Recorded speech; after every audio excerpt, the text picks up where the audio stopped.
韩国下届总统候选人尹锡悦近日在韩国中央日报发表涉华不当言论，称只有韩美关系巩固了，中国等其他国家才会尊重韩国，还搬出了萨德入韩问题，叫嚣若要韩国撤出萨德，中国应首先拆除部署在其本国边境的远程雷达。中国驻韩大使邢海明投书韩国中央日报，发表《中韩关系不是韩美关系的附属品》一文，逐一驳斥尹涉华不当言论。邢海明指出，美国在韩部署萨德系统，严重损害中国安全利益，完全超出韩国防御北方导弹的需要。邢海明大使在文章中表示，此前从未听韩国朋友说过中国的雷达对韩国有什么威胁。中韩两国是战略合作伙伴关系，两国绝不是敌人，而是友好邻邦。中国奉行防御性的国防政策，从未把韩国看作中国的假想敌。中国的国防力量是用于维护国家统一、地区和世界和平稳定的，绝不会威胁到韩国。文章认为，中韩建交已近30年，中韩关系并非韩美关系的附属品，中韩关系的发展应不受其他因素的影响。我们应该着眼未来，进一步加强政治互信，深化务实合作，增进人文交往，推动双边关系在今后30年不断取得更大发展。文章强调，韩国已进入大选季，这是韩国内政，候选人都是我们的朋友。无论谁当选下一届总统，我们都愿同其开展友好交流，共同努力，推动中韩关系不断向好发展。应该说，我们的回应是非常有理、有据、有节的。而且，我觉得需要注意到一点，就是这个问题首先是作为候选人尹锡悦他先提出的这个问题，所谓的这个中国需要撤除照向韩国的雷达。我们只是针对这个问题做一个回应，而且是作为这种有原则的回应。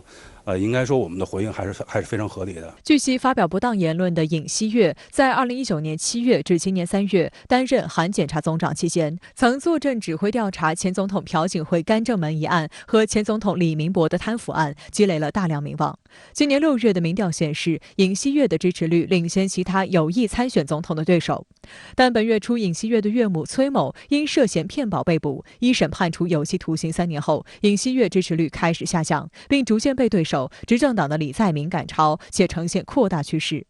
有分析认为，尹锡悦此时发表亲美言论，批评文在寅的对华政策是急于站队美方的表现，也是向美方发出的求救信号，希望能为民调下滑止血。明年上半年，韩国就将迎来韩国的这个总统大选。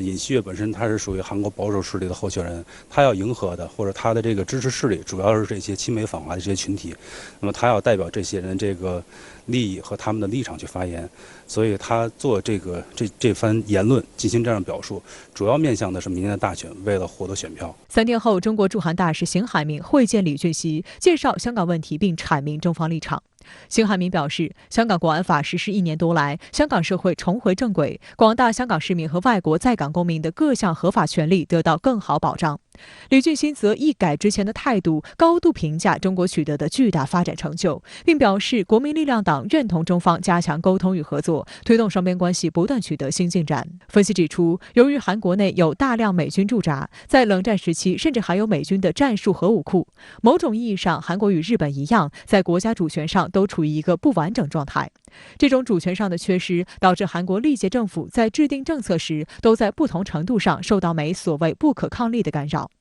2016年，朴槿惠政府不顾及中俄反对，应美国要求，在国内部署萨德反导系统就是例证。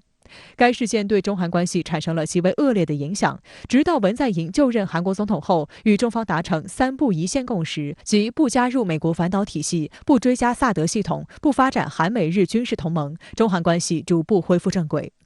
经贸的现实情况也不允许韩国选边站。目前，中韩贸易已接近韩美、韩日、韩欧贸易之和，经贸合作为两国经济社会发展和人民生活水平提高带来了实实在在的好处。所以，韩国总统文在寅今年1月份被媒体问及如何发展中韩关系时，强调韩国不希望选边站队。未来长远来看，美国肯定还是会持续的拉拢韩国，韩美关系可能会进一步加强。但是，韩国无论哪个党派上台哪个政治人物上台，也不可能完全忽视中韩关系。中韩关系仍然还是能够保持一个基本面稳定的基本面的。